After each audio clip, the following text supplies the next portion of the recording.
Hola, buenas tardes a todos. Bueno, en este caso vamos a hablar de monitoreo hemodinámico avanzado en el paciente crítico.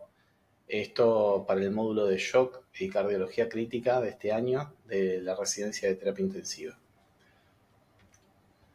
¿Qué es lo que vamos a ver en esta clase? Bueno, vamos a tratar de hacer una introducción y una definición de lo que es el monitoreo hemodinámico, ver algún intento de clasificación de las distintas técnicas, ver los métodos de monitorización básica, también ver métodos de monitoreo avanzado, como puede ser el catéter de la arteria pulmonar, los métodos de termodilución transpulmonar y de análisis del contorno de la onda de pulso, la saturación venosa mixta y saturación venosa central de oxígeno, la diferencia venoarterial de dióxido de carbono, la presión venosa central, qué papel juega la ecocardiografía y el POCUS en el shock, y hablar un poco de mínimamente de bioimpedancia y bioreactancia.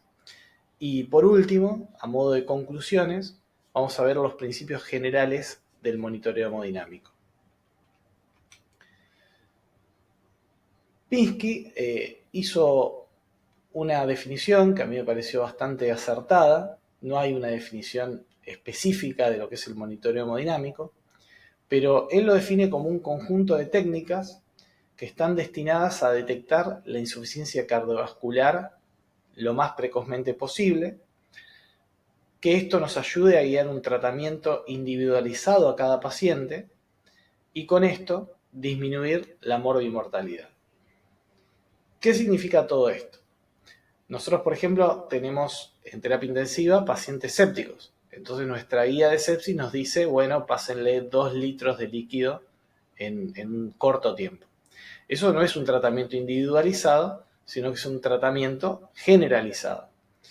Ahora bien, si tenemos la desgracia de que nuestro paciente no responda a esos 2 litros de líquido, ¿qué es lo que nos dice la guía? Bueno, fíjense cómo siguen. Ese fíjense cómo siguen es justamente darle a cada paciente un tratamiento individualizado, que es lo que busca las técnicas de monitoreo hemodinámico. ¿Qué nos va a permitir el monitoreo hemodinámico? Bueno, por un lado, guiar la reanimación con fluidos, titular en forma más precisa los vasopresores y los inotrópicos, interpretar mejor cuál es la causa del shock, detectar las descompensaciones cardiovasculares precozmente y una vez que el paciente esté mejor, nos va a ayudar a guiar la desresucitación. Con respecto a los objetivos, que serían los outcomes del monitoreo hemodinámico, fíjense que recurrentemente vemos reducir complicaciones, reducir los tiempos de ventilación mecánica, reducir los tiempos hospitalarios y en terapia intensiva, disminuir la cantidad de líquidos que infundimos, disminuir el tiempo que el paciente tiene el ácido láctico elevado, el tiempo que está hipotenso, y en algunas situaciones puntuales, como puede ser, por ejemplo, en el caso de la resucitación de la sepsis, busca también disminuir la mortalidad, ¿no es cierto? Que sería como un outcome más importante. No en todos los casos está demostrado que haya cambios en la mortalidad, sí en otros aspectos. Entonces, por ejemplo, el monitoreo hemodinámico lo podemos utilizar en un contexto perioperatorio, para optimizar el gasto cardíaco, para hacer un monitoreo hemodinámico funcional, en la guardia para reanimar la sepsis, para monitorear mejor y funcionalmente al paciente séptico, y en la terapia intensiva, cuando el paciente está mejor, bueno, la estabilización y desescalamiento de terapéuticas, el monitoreo hemodinámico también nos lo va a permitir hacer más precozmente, ¿sí? Con más margen de eficacia. Con respecto a las técnicas de monitoreo hemodinámico, la verdad que hay un montón. Cada fabricante inventa un nombre, inventa un aparato, inventa una técnica. En líneas generales, la idea de la charla es clasificarlas en grandes tipos de técnicas, con las individualidades que tenga cada una para estudiar por su propia cuenta, pero podemos hablar de que hay métodos no invasivos, en donde tenemos todo lo que es el examen físico y clínico, el monitoreo básico de cualquier paciente en terapia intensiva, como la presión no invasiva, la frecuencia cardíaca, el electrocardiograma en forma continua, y la ecocardiografía y el POCUS, que son ultrasonido aplicado al paciente crítico, ¿no es cierto?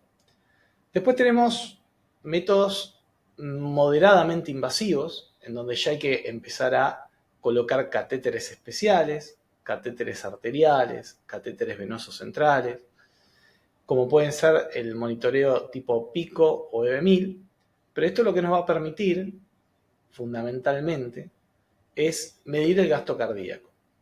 Lo podemos hacer por termodilución transpulmonar, lo podemos hacer por análisis del contorno de la onda del pulso, pero básicamente, aunque pueden medir un montón de cosas más, groseramente podemos decir que estos métodos nos permiten medir el gasto cardíaco. Y después también tenemos los métodos invasivos, el paradigma de monitoreo hemodinámico, que es el catéter de la arteria pulmonar, es como lo más invasivo de todos, porque hay que colocar un catéter específico. Y después tenemos el monitoreo de termodilución, perdón, el monitoreo de dilución, está mal puesto acá, es de dilución de litio, el LIDCO, en donde en vez de hacer una termodilución, lo que vamos a hacer es una dilución de litio, y el aparato lo que va a detectar es esa dilución. Y con esto también nos va a permitir medir el gasto cardíaco. Otra forma de clasificarlo tal vez es según el grado de complejidad de las variables que nos arroja el método, ¿no es cierto? Entonces tenemos un monitoreo básico, que es guiarnos por la clínica, la perfusión periférica, la diuresis, el relleno capilar, acompañado de las mediciones que hace el monitor multiparamétrico de la terapia intensiva.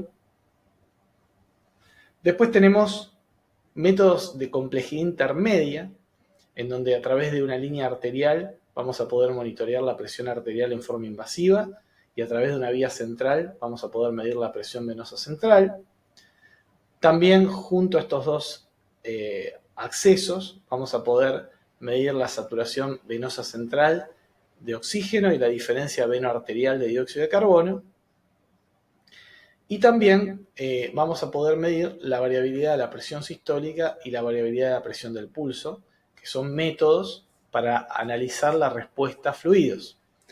Y ya en un nivel más avanzado, vemos que estos arrojan muchos más parámetros hemodinámicos, pero fundamentalmente, como siempre, el gasto cardíaco es la estrella de todos esos formas de monitoreo.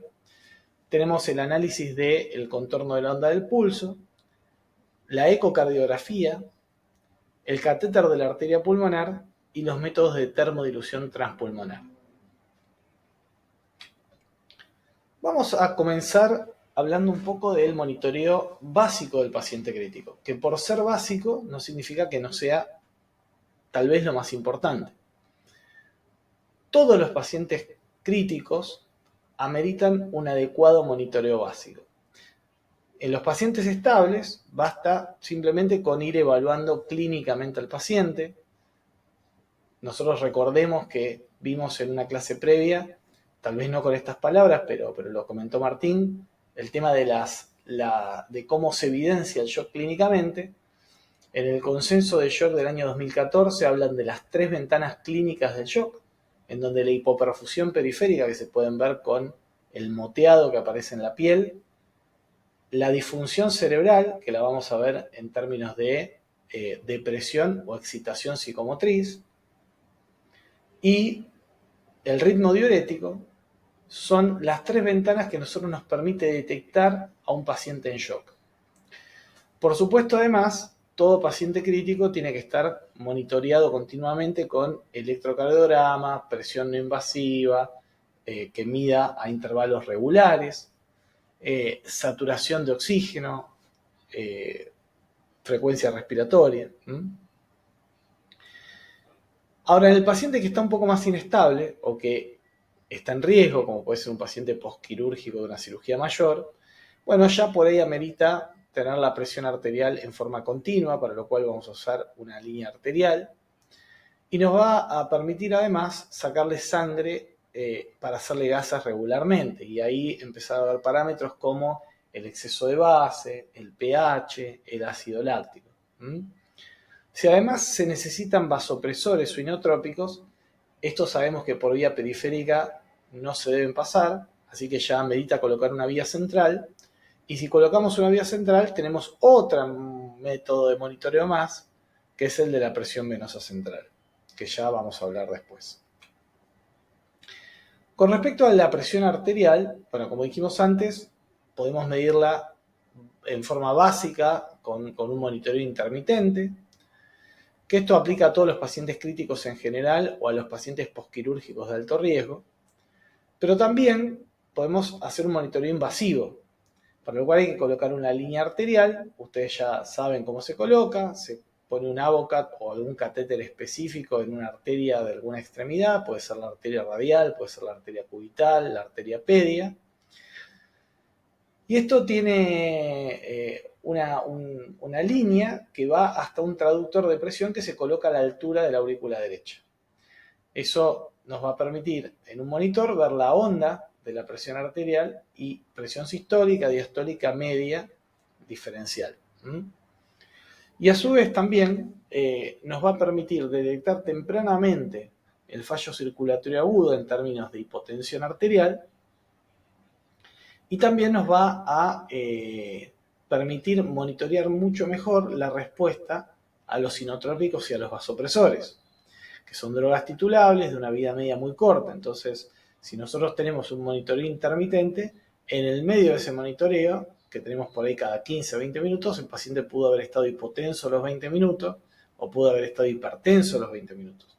Entonces, la línea arterial, al ser en tiempo real, nos permite ver cómo va modificando la presión arterial latido a latido. ¿Qué información podemos obtener de una línea arterial? Bueno, como dijimos antes, la presión arterial sistólica, que esto nos va a estar hablando principalmente de cómo está la poscarga y cómo está la presión sistólica del ventrículo izquierdo. La presión arterial diastólica, que nos va a estar hablando del tono y de la distensibilidad arterial. La presión arterial media, que nos va a hablar de la perfusión de los órganos, porque justamente se perfunden con la presión arterial media. Y también es un objetivo de reanimación, por ejemplo, en la sepsis, mayor a 65 milímetros de mercurio. Después también vamos a poder ver la presión del pulso, que es la diferencia entre la sístole y la diástole, y que básicamente nos va a hablar de el volumen sistólico y de la rigidez arterial. La presión del pulso aumenta cuanto más rígidas estén las arterias o cuanto más volumen sistólico tenga el paciente. Y después también podemos medir la variabilidad de la presión del pulso o la variabilidad de la presión sistólica, que es cuánto cambia la presión del pulso con los cambios respiratorios. Y esto, bueno, es un equivalente de reserva de precarga y nos va a hablar de respuesta a fluidos cuando su valor sea mayor a 10 a 12%, midiéndole en las condiciones adecuadas, ¿no? Que esto lo vamos a ver en la clase específica que tenemos de predictores de respuesta a fluidos. Con respecto a la vía central, dijimos que nos permite medir la PVC. La PVC es la presión de la sangre en la entrada de la aurícula derecha. Obviamente, este valor guarda relación con la precarga del ventrículo derecho y con la precarga del ventrículo izquierdo, ¿sí? También guarda relación con el retorno venoso y con la presión venosa de los órganos extratorácicos. Por lo tanto, a mayor presión venosa, más riesgo de edema, de ascitis, de congestión y falla renal y de congestión hepática. Y lo más importante con respecto a esta clase es que nos da información importante sobre el estado cardiovascular del paciente shockado. ¿Por qué? Porque hay algunos shocks que cursan con presión venosa baja, como pasa en el shock hipovolémico, en la mayoría de los shocks sépticos, en el shock distributivo, en el shock neurogénico, Y están aquellos que cursan con presiones venosas centrales altas, como el shock cardiogénico o el shock obstructivo, sí, shock obstructivo, digamos, como puede ser el taponamiento cardíaco o el neumotórax a tensión. Lo que sí tenemos que tener en cuenta es que el valor de PVC que nosotros estamos midiendo puede estar influido por presiones intratorácicas, como puede ser, por ejemplo, la PIP, que la tiende a sobreestimar, por presiones intraabdominales y por la misma presión que se ejerce en el pericardio. Entonces, el valor que tengamos lo tenemos que tomar con el cuidado de haber analizado cómo está la presión intratorácica, intraabdominal o pericárdica. Es importante tener en cuenta que no se usa, por lo menos actualmente, la presión venosa central como un objetivo de reanimación. Antiguamente, nosotros, por ejemplo, a los pacientes sépticos, tratábamos de llevarlo a que la presión venosa central sea de más de 10 milímetros de mercurio. Eso ya se ha descartado, no se utiliza más por varias razones que ya vamos a hablar en el momento oportuno. Y tampoco se utiliza para guiar la respuesta a fluidos, es decir, un paciente no vamos a expandirlo o dejarlo de expandir en función de la PVC. Pero sí puede tenerse en cuenta el valor de PVC para saber cuándo parar de reanimar. Porque si nosotros pensamos que a nuestro paciente le sigue faltando líquido, pero nuestra PVC ya está bastante elevada, lo que nos está hablando es que la presión de la aurícula derecha y por lo tanto, sacando algunas situaciones puntuales, su precarga ya está optimizada. Por lo tanto, no es necesario seguir expandiendo al paciente. Y por último, pero por ahí es lo más complejo de esta primera parte de la charla, vamos a hablar del catéter de la arteria pulmonar. El catéter de la arteria pulmonar es parecido a una vía central, solamente que es bastante más largo, porque en vez de terminar en la aurícula derecha, va a terminar en una rama de la arteria pulmonar. Tiene, como se ve acá en la figura, en la punta un balón que se infla con aire, y esto se controla desde un puerto externo con una jeringa. La jeringa generalmente tiene un tope que impide que nosotros inflemos de más el balón y lo rompamos y causemos una embolia aérea. Y después tiene también una vía o un lumen distal que está acá en la punta del catéter y un lumen proximal que va a quedar aproximadamente en la aurícula derecha. En algunos catéteres además tiene otros lúmenes para infundir medicación y en algunos catéteres también viene un termistor.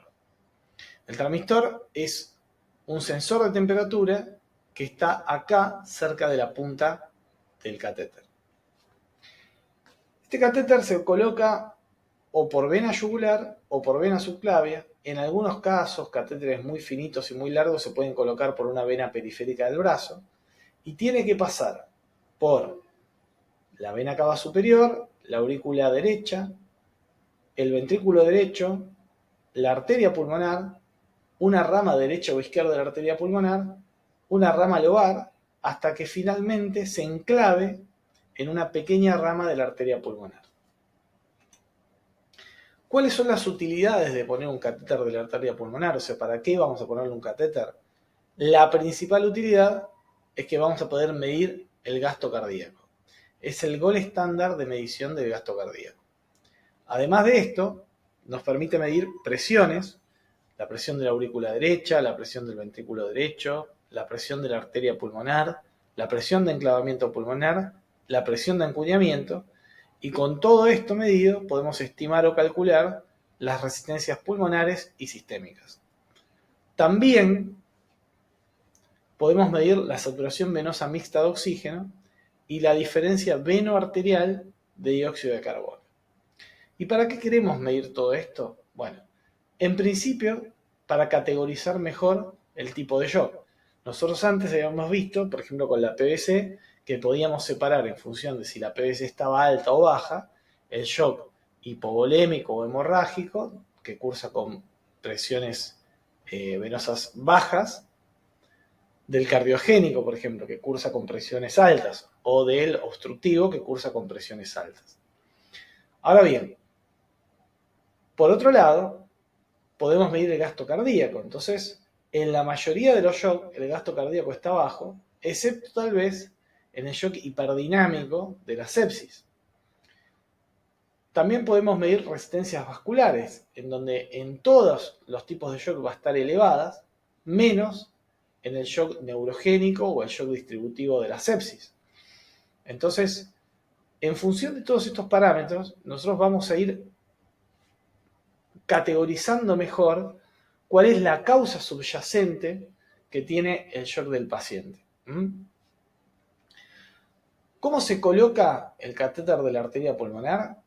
Bueno, el catéter es largo, se coloca a través de un introductor valvulado. Un introductor es una especie de vía que se coloca en la yugular o en la subclavia, pero que es de un calibre bastante más grande que una vía, y tiene un puerto central con una válvula que impide que la sangre salga y caiga acá, pero que sí permite pasar instrumentos a través de él. En este caso, el instrumento que vamos a pasar es el catéter de la arteria pulmonar.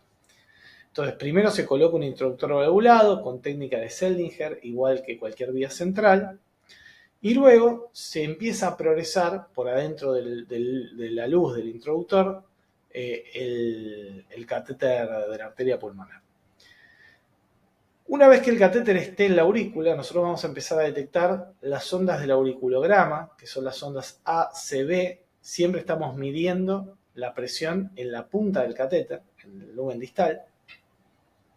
Y cuando ya hemos avanzado 10 o 15 centímetros, inflamos el balón del catéter y esto nos va a permitir que el flujo sanguíneo lo vaya llevando a medida que lo avancemos.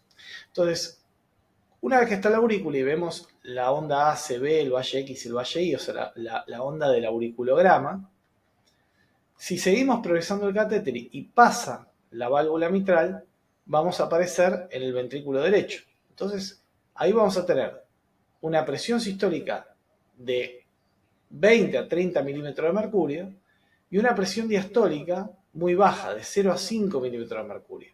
Con eso nosotros vamos a saber que efectivamente estamos en el ventrículo derecho.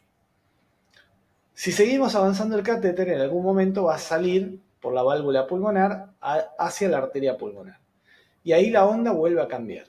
Tenemos una presión sistólica similar a la presión sistólica del ventrículo derecho, de 20 a 30 milímetros de mercurio, pero ya no se va a 0 como se iba antes. Mantiene la presión diastólica por justamente el cierre de la válvula pulmonar y la elastancia de la arteria pulmonar. Entonces vamos a tener una presión diastólica que va entre 5 a 15 milímetros de mercurio. Esta onda es parecida a la de la presión arterial que tomamos en la arteria radial, solamente que con menores presiones. Y después, si nosotros seguimos avanzando con el balón inflado, en algún momento vamos a entrar a una rama de la arteria pulmonar en donde el balón se va a terminar clavando. Y ahí donde se clava, que es la presión de enclavamiento, aparece nuevamente la onda del auriculograma, pero ya esta no va a ser la de la aurícula derecha, sino que va a ser la de la aurícula izquierda, ¿sí? Onda A, C y B, que oscila normalmente entre 4 y 12 milímetros de mercurio de presión. Una vez que nosotros confirmamos que esto ya enclavó, tenemos que confirmar que cuando desenclavemos el flujo sanguíneo se restituye. Entonces se desinfla el balón y tenemos que volver a ver la onda de presión de la arteria pulmonar. Y al volverlo a inflar, nuevamente ver que el balón enclava y que aparece el auriculograma de la aurícula izquierda. Si esto es así, se fija el catéter, se anota a qué distancia quedó progresado y se le hace el control radiológico para ver que todo esté adecuadamente colocado. Vamos a hablar de la presión de enclavamiento pulmonar. La presión de enclavamiento pulmonar, como dijimos, es la de que medimos en la punta del catéter con el balón inflado. En este esquema podemos ver que nosotros venimos empujando el catéter, se enclava acá en esta rama de la arteria pulmonar y las ramas periféricas al catéter siguen conduciendo la sangre, pero esta no. Entonces, Por atrás de la presión arterial empezamos a llegar al lecho capilar y viene ya la parte venosa, vénulas y finalmente vena pulmonar. Fíjense cómo al ocluir acá, lo que mide el catéter es lo que está del balón para allá. Y del balón para allá está la presión venosa, venular, que es toda igual esta presión, capilar y finalmente a donde estamos enclavados. Entonces la presión de enclavamiento traduce lo que pasa en la aurícula izquierda. Por eso vemos onda de auriculograma. Refleja, como dijimos, la presión de la aurícula izquierda y también la presión de fin de diástole del ventrículo izquierdo. Y la presión de fin de diástole del ventrículo izquierdo es un indicador de la precarga del ventrículo izquierdo. En caso de que el paciente esté en ventilación mecánica, como va a fluctuar cuando entra y sale el aire, lo ideal es medirlo en pausa expiratoria. Y hay que tener en cuenta, al igual que la PVC, que la PIP sobreestima la presión de oclusión de la arteria pulmonar y lo ideal sería sacar la PIP para medir la presión de oclusión de la arteria pulmonar. En caso de no poderla sacar, bueno, es un poco más difícil, pero o podemos descontar la totalidad de la PIP o la mitad de la PIP, pero bueno, alguna sobreestimación producto de la PIP vamos a tener. Como dijimos antes, ¿cómo interpretamos la presión de oclusión de la arteria pulmonar? Bueno, por un lado, se correlaciona con la precarga. Si nosotros tenemos una presión de oclusión de la arteria pulmonar muy baja, nos va a hablar seguramente de que la precarga del ventrículo izquierdo está disminuida. Lo contrario, una presión de oclusión de la arteria pulmonar mayor a 12, 14, nos va a estar hablando de que seguramente la precarga del ventrículo izquierdo está ya bastante aumentada. Por otro lado, nos permite estudiar mejor la causa del edema pulmonar. Si nosotros tenemos un paciente con edema de pulmón, muchas veces es difícil diferenciar el edema cardiogénico o hidrostático del edema inflamatorio. Si nosotros en un paciente con edema pulmonar vemos que la presión de oclusión de la arteria pulmonar, o sea, la presión de fin de diástole del ventrículo izquierdo es más de 18, eso nos va a estar orientando hacia un edema hidrostático. Y por otro lado, restando la presión de oclusión de la arteria pulmonar a la presión acuñada, que ahora vamos a ver lo que es, sobre el gasto cardíaco, nos permite calcular la resistencia venosa pulmonar. Justamente, el gasto cardíaco es la estrella del catéter de la arteria pulmonar. Y nos va a ser útil el catéter porque nos permite hacer la termodilución. ¿La termodilución qué es? La termodilución es hacer circular un líquido frío que va a ingresar por un puerto proximal, que nosotros lo vamos a inyectar, y ese líquido frío va a viajar por la aurícula, ventrículo derecho, arteria pulmonar, y va a llegar hasta un sensor de temperatura o termistor que tiene el catéter cerca de su extremo distal. El termistor va a detectar el cambio de temperatura que se produjo, y a medida que el flujo sanguíneo vaya pasando, esa temperatura va a ir volviendo a la normalidad. Esa curva es la que genera justamente el dibujo de la termodilución. Y el área bajo la curva, a través de la ecuación de Stewart-Hamilton, es lo que nos permite a nosotros, o al monitor en realidad, calcular el gasto cardíaco. Fíjense, en este caso, hicimos una termodilución intermitente en donde tiramos un bolo, 2 bolos, 3 bolos, 4 bolos de líquido frío, realiza el área bajo la curva y nos mide el gasto cardíaco y el índice cardíaco. En general, se recomienda promediar por lo menos 3 mediciones. Y si hay alguna medición que se va muy diferente a lo que venía haciendo, desestimarla. Por ejemplo, fíjense que nosotros acá tenemos un índice cardíaco de 2.6, acá de 2.4, acá de 2.4 y acá hay una de 2.1. Entonces, se desestimó esta cuarta medición y se promedió estas 3 mediciones. Y entonces obtenemos como promedio un gasto cardíaco de 4.8 y un índice cardíaco de 2.5. Por otro lado, hay catéteres de termodilución continua.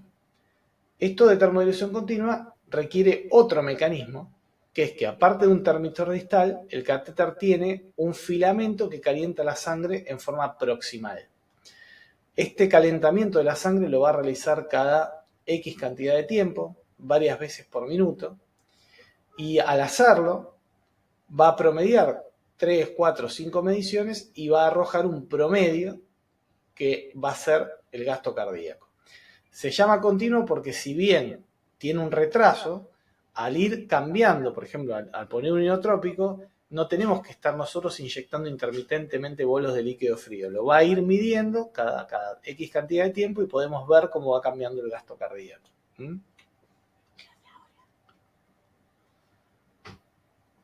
Por otro lado, nos va a permitir realizar varias mediciones. Esto, por ejemplo, son mediciones intermitentes, ir viendo cómo va respondiendo a la terapéutica. Fíjense que acá a las 15 horas, 40 horas, el índice cardíaco era 1,6. Acá se aplicó un inotrópico y fíjense cómo mejoró el índice cardíaco hasta 2.5. Por otro lado, fíjense cómo se redujeron las resistencias vasculares, probablemente por el mismo inotrópico que pusimos. Cómo aumentó el volumen sistólico. Todo eso lo podemos ir viendo en este gráfico que va a ir tomando mediciones. Y bueno, esto es otra pantalla del monitor en donde incorporando todos los datos que nosotros sacamos, el gasto cardíaco, la frecuencia cardíaca, la presión arterial sistólica, diastólica y media, la presión pulmonar sistólica, diastólica y media, la presión de enclavamiento y la PVC, calcula todos estos parámetros que después son los que vuelca acá. Vamos a hablar de otra cosa que podemos medir con el catéter de la arteria pulmonar, que es la saturación venosa mixta de oxígeno. La saturación venosa mixta básicamente es la saturación de oxígeno que hay en la sangre de la arteria pulmonar, ¿sí? Se toma una muestra por el lumen distal del catéter de la arteria pulmonar. En algunos pacientes en donde se colocan catéteres de monitoreo continuo, esto lo va tirando en tiempo real. Lo importante es entender qué valor nos aporta la saturación venosa de oxígeno y lo que nos hace es un marcador entre el balance de consumo y delivery de oxígeno. Su valor normal está entre 65 y 77% de saturación y podemos ver que a medida que el consumo de oxígeno aumenta, manteniendo constante el gasto cardíaco, la saturación venosa de oxígeno va a caer. Y por otro lado, a medida que el gasto cardíaco disminuye, la saturación venosa de oxígeno, con un consumo constante, la saturación venosa de oxígeno va a caer. Obviamente, en este caso es por aumento del consumo y en este caso cae por disminución del delivery. También, si disminuimos la saturación arterial de oxígeno o disminuimos la concentración de hemoglobina en la sangre, como también hacemos caer el contenido arterial de oxígeno y por lo tanto el delivery, también cae la saturación venosa central. Perdón, la saturación venosa mixta. Pero entonces podemos dejar claramente marcado de que hay una relación no lineal entre gasto cardíaco y saturación venosa mixta, y que un paciente en donde ya estabilizamos la presión arterial, pero aún así su saturación venosa mixta se encuentra disminuida, probablemente su gasto cardíaco no alcanza para satisfacer las demandas metabólicas y habrá que incrementarlo. O a veces puede ser que haya que incrementar el contenido arterial de oxígeno por ahí transfundiendo al paciente o haciendo que oxigene mejor la sangre. En un artículo, Vincent, del año 2011, hace una aproximación a cómo interpretar la relación entre saturación venosa mixta y el gasto cardíaco. Fíjense que él separa a los pacientes de alto gasto cardíaco de los de bajo gasto cardíaco. Entonces, los pacientes con alto gasto cardíaco se supone que la saturación venosa debería estar normal o elevada. En caso de que la saturación venosa esté elevada, bueno, acá tendremos que pensar en que la causa es que la extracción tisular de oxígeno está disminuida o relativamente disminuida para el gasto cardíaco que tiene el paciente. Y esto puede pasar, por ejemplo, en un estado inflamatorio, por ejemplo, un estado hiperdinámico en la sepsis, o, por ejemplo, un exceso de drogas vasoactivas o inotrópicas. Por otro lado, si el gasto cardíaco es alto, pero la saturación venosa central o mixta es baja, eso probablemente lo que nos está diciendo es que la causa de la desaturación venosa es por caída del contenido arterial de oxígeno, por eso hay que ver que no tenga anemia o que no tenga hipoxemia, o que el consumo de oxígeno está mucho más elevado todavía de lo que está elevado el gasto cardíaco. Por otro lado, los cuadros de bajo gasto cardíaco, lo habitual es que tengan baja saturación venosa, que tengan un síndrome de bajo gasto. Y habrá que corregir la causa del bajo gasto, que puede ser hipovolemia, falla cardíaca, para mejorarlo. Pero también nos podemos encontrar con corazones que tienen bajo gasto, pero aún así la saturación venosa está alta. Y eso muchas veces lo que nos habla es de disfunción celular, de disfunción mitocondrial o de disfunción microcirculatoria, en donde la extracción de oxígeno está baja y por ahí tenemos que pensar en algún anestésico que está generando ese efecto, algún tóxico, como puede ser el monóxido de carbono, la hipotermia, ¿sí? Pero bueno, ahí lo que está pasando es que hay una disoxia tisular. Y con respecto a las metas, nosotros tenemos como meta de reanimación mantener una saturación venosa mixta mayor a 65%. Y si la saturación venosa cae por debajo de 65, tendríamos que buscar o aumentar el gasto cardíaco o aumentar el contenido arterial de oxígeno. Con respecto a la diferencia veno-arterial de oxígeno, se toman dos muestras, una de sangre venosa mixta y otra de sangre arterial, se analiza el estado ácido-base, tanto arterial como venoso, y medimos el dióxido de carbono. Fisiopatológicamente, la diferencia entre la presión de dióxido de carbono venosa y la presión de dióxido de carbono arterial normalmente varía entre 2 a 5 milímetros de mercurio. Y esta se va a elevar cuando el gasto cardíaco sea insuficiente para el consumo de oxígeno. Esto se ve en este desarrollo de lo que es la producción de dióxido de carbono. Fíjense cómo si el gasto cardíaco es bajo, la diferencia venoarterial de dióxido de carbono aumenta. Y si la producción de dióxido de carbono está alta, por ejemplo porque está aumentado metabólicamente el paciente, esta diferencia tiende a aumentar.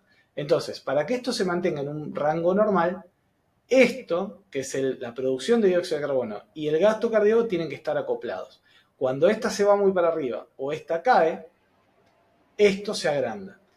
Entonces, cuando la diferencia venoarterial de dióxido de carbono es superior a 6 milímetros de mercurio, eso nos está hablando de un desacople y nos está diciendo que probablemente el gasto cardíaco sea insuficiente para la demanda metabólica que tiene ese paciente.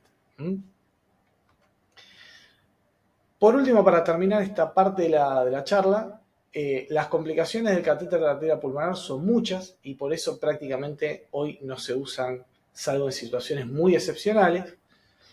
Uno es punzar alguna arteria por error, generar un neumotórax, lesionar el plexo braquial, generar una embolia aérea, perdón, ahí dice grasa, es aérea, generar un bloqueo AB o una arritmia compleja. Y después tenemos el tema infectológico con la colonización bacteriana del catéter, las infecciones por catéter y las endocarditis, y también la posibilidad de hacer un tromboembolismo de pulmón o una TBP. En un caso extremo también podemos llegar a lesionar una rama de la arteria pulmonar y que se produzca un sangrado. Todas estas complicaciones dependen principalmente de la experiencia del operador y en general el catéter de la arteria pulmonar no debe permanecer colocado más de 3 a 4 días. Bueno, hacemos una pausa y seguimos en la segunda parte. Muchas gracias.